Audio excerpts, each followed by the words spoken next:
இந்த ஆகஸ்ட் மாதம் 5ஆம் தேதி புதன்கிழமை இந்த காலையில நீங்க நல்லா இருப்பீங்க, ரொம்ப ரொம்ப நல்லா இருப்பீங்க. நல்ல கர்த்தர் நன்மைகளை வருஷிக்க பண்ணக்கூடிய, நன்மையான காரியங்களை செய்யக்கூடிய வல்லமையான கர்த்தர் உங்களோடு கூடவே இருக்கிறார். நம்புங்கள், நல்லா இருப்பீங்க. இன்னைக்கு முழுவதும் உங்களுடைய நல்வாழ்வு சிறக்க, உங்கள் வளமுள்ள வாழ்வு ஆசீர்வதிக்கப்பட உங்களுக்காக விசேஷமாக நாம் ஜெபம் பண்ண போறோம். ஜெபத்தோடு இந்த நாளை துவக்குங்க. நல்லா இருப்பீங்க, ரொம்ப ரொம்ப நல்லா இருப்பீங்க. நாம் அனுதின வாழ்க்கையில் அன்றாடம் நம்ம யூஸ் பண்ணக்கூடிய மொபைல் போன்ல ஏரோப்ளைன் மோடுன்னு ஒன்று இருக்கு இல்லைங்களா? அதை நீங்க கவனிச்சிருக்கீங்களா? கவனிச்சு பார்த்துருக்கீங்களா? அதை நீங்க யூஸ் பண்ணியிருக்கீங்களா? அந்த ஏரோப்ளைன் மோடு இருக்கு பாருங்களேன், அதை நீங்க ஆன் பண்ணி விட்டுட்டீங்கன்னா என்ன தெரியுமா நடக்கும்? இந்த மொபைல் போனுக்கும் உலகத்துக்கும் இருக்கக்கூடிய கனெக்ஷன் கட் ஆகிரும்.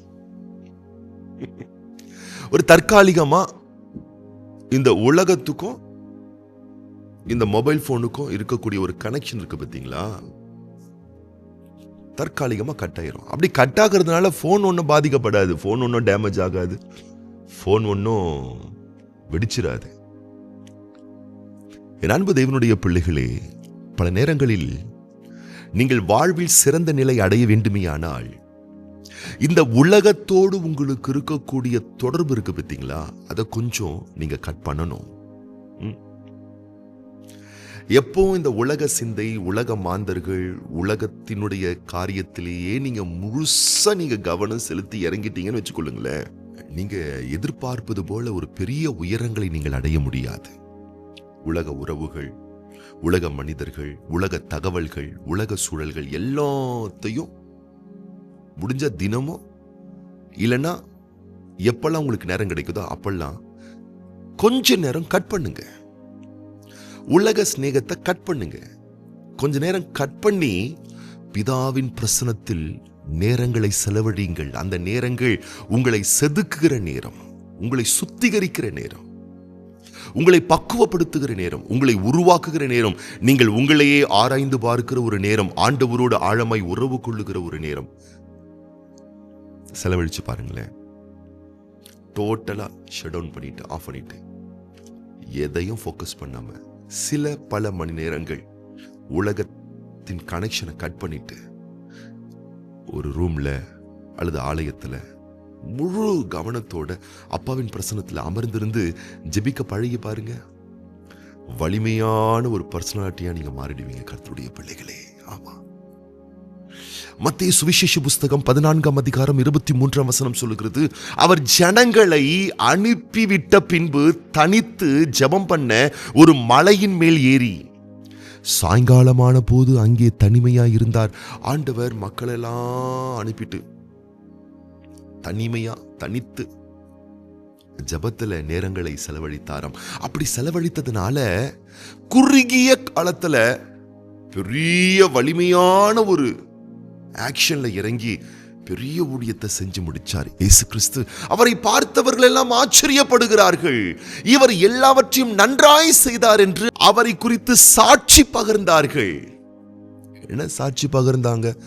எல்லாமே பெஸ்டா செய்யறாருப்பா, பெஸ்டா இருக்காருப்பா, சிறப்பா இருக்காருப்பா. அப்படி வாழணும்னு ஆசைப்படுறீங்களே? சீக்ரெட் என்ன? உலக கனெக்ஷனை மனுஷனா வந்த இயேசு, அவர் கடவுள் தான், தேவகுமாரன் தான். ஆனா உலகத்துல வரும்பொழுது எப்படி வந்தாருன்னா மனுஷகுமாரனா, மனுஷனாவே இந்த உலகத்துல வந்து நம்மை போலவே வாழ்ந்தாராம், நம்மை போலவே இருந்தாராம். அப்ப அவர் மாதிரி உங்களால என்னால வாழ முடியும். அப்ப அவர் என்ன பண்ணியிருக்கிறாரு? 24 மணி நேரத்துல சில மணி நேரங்கள் உலக கனெக்ஷனை கட் பண்ணிட்டு பிதாவின் கனெக்ஷனோடு இணைந்திருந்தாரா. என்ன நடந்தது? ரிசல்ட் என்ன? எப்படி அவர் வாழ்ந்தார்? அவர் பார்க்கிறவங்க சாட்சி பகிர்கிறார்கள். எதை செஞ்சாலும், எதை பேசினாலும், எப்படி வாழ்ந்தாலும், எப்படி இருந்தாலும் சூப்பர் பாரு. அப்படித்தானே வாழ ஆசைப்படுறீங்க? அப்போ கொஞ்சம் உலக கனெக்ஷனை கட் பண்ணுங்க. மொபைல் போனை சும்மா மற்றவங்கள்ட்டே போனை போட்டு பேசிக்கிட்டு சேட் பண்ணிக்கிட்டு எங்கேயாச்சும் போய் சுத்திக்கிட்டு எல்லாம் கட் பண்ணுங்க. அப்பாவின் பாதத்தில் உட்காருங்க, பிரசன்னத்தில் உட்காருங்க. அப்பாவினுடைய வார்த்தை சொல்லுகிறது, ஏசாயா தீர்க்கதரிசியின் புஸ்தகம் 40ஆம் அதிகாரம் 31ஆம் வசனத்துல, கர்த்தருக்கு காத்திருக்கிறவர்களோ புது பலன் அடைந்து கழுகுகளைப் போல செட்டைகளை அடித்து எழும்புவார்கள், அவர்கள் ஓடினாலும் இளைப்படையார்கள், நடந்தாலும் சோர்ந்து போகார்கள். இந்த கழுகு 40வது வயதுல பலவீனப்பட்டு இறகுகள் சிறகுகள் எல்லாம் கொட்டி அதனுடைய அழகுகள் எல்லாம் உடைந்து கால்கள் எல்லாம் நடுக்கம் கொண்டு பலவீனப்பட்டு விடுமா. என்ன செய்யுமா? இப்போ பொது சமூக வாழ்விலிருந்து தன்னை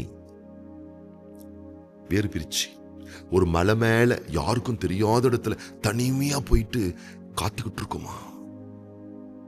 இப்ப என்ன தெரியுமா நடக்கும்?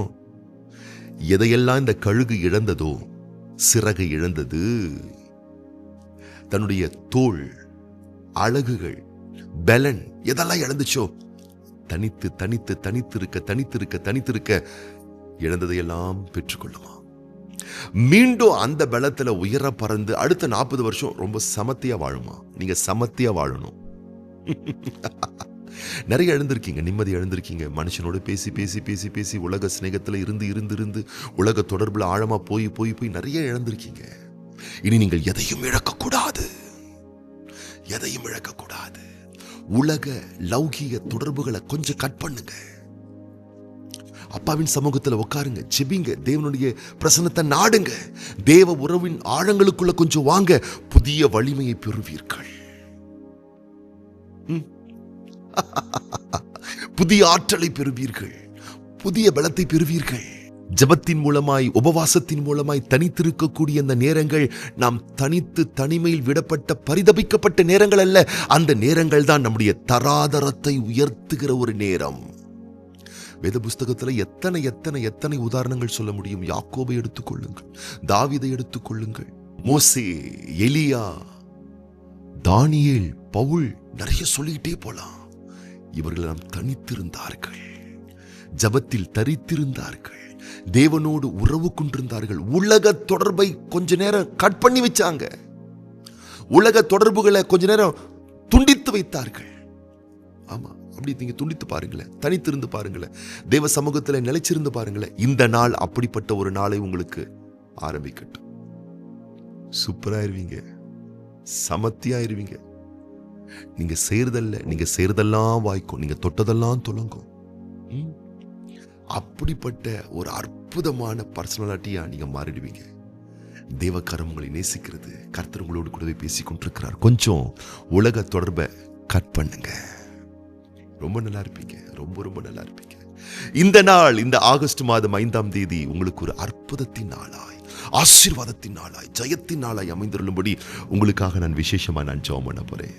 இதே நேரத்தில் இன்றைக்கு பிறந்த நாள் காண்கின்ற நம்முடைய அன்பு சகோதரர் பன்னீர்செல்வம், அன்பு மகன் ஜாஷுவா தமிழ்ச்செல்வன், அன்பு சகோதரி டி சுமதி, அன்பு மகள் தெபோராள் செல்வி மற்றும் அன்பு மகன் எம் பிரின்ஸ் ரிஷான் நியோ மற்றும் இன்னைக்கு திருமண நாள் காண்கின்ற அன்பான பிள்ளைகளுக்காக நம்ம ஜெபம் பண்ண போறோம். கண்களை மூடி நம்ம ஜெபம் பண்ணலாமா? பரலோக தகப்பனே, திருக்குமாரன் இயேசு கிறிஸ்துவின் நாமத்தினாலே சமூகத்திலே வருகின்றோம். இந்த ஆகஸ்ட் மாதம் 5ஆம் தேதி புதன்கிழமை இந்த காலையில என்னோடு சேர்ந்து ஜெபிக்கிற ஒவ்வொரு பிள்ளைகளையும் வாழக்கரம் நீட்டி தொட்டு நிறுத்தாமை ஆஸ்வதிப்பீராக.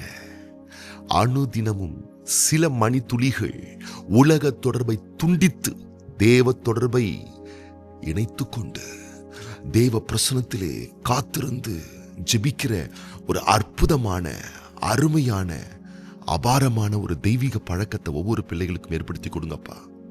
அப்படி ஜெபிப்பதின் மூலம் கழுகை போல உயர பறக்கிற, அற்புதமான மேன்மை அடைகிற ஒரு அபார ஆசீர்வாதங்கள் கிடைக்கிறதே.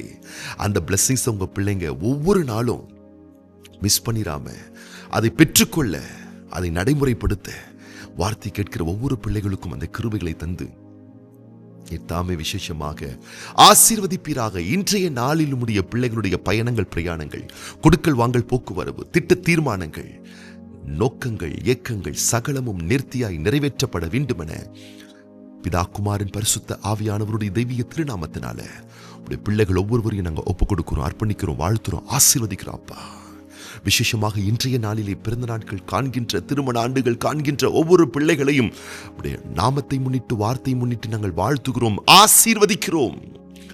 தேவரீருடைய அளவற்ற ஆசீர்வாதம் ஒவ்வொரு பிள்ளைகளுக்கும் உண்டாகட்டும். தேவனருளுகிற வேதனைகள் இல்லாத ஆசீர்வாதத்தின் நன்மைகள் ஒவ்வொரு பிள்ளைகளுக்கும் தந்து கனப்படுத்தி மகிழ்ச்சியாக்கும், நன்மைகளால் முடிசூட்டும், வர்த்திக்க செய்து வாழ்ந்திருக்க பண்ணும். ஆசீர்வதிக்கிறோம், பேரன்புள்ள கரத்தில் ஒப்பு கொடுக்கிறோம். ஆண்டவர் இயேசு கிறிஸ்துவின் ஆசீர்வதிக்கப்பட்ட நாமத்தினாலே வாழ்த்தி ஜெபிக்கிறோம் எங்கள் நல்ல பிதாவே. ஆமீன். நல்லா இருப்பீங்க. இன்னைக்கு நீங்க ரொம்ப ரொம்ப நல்லா இருப்பீங்க.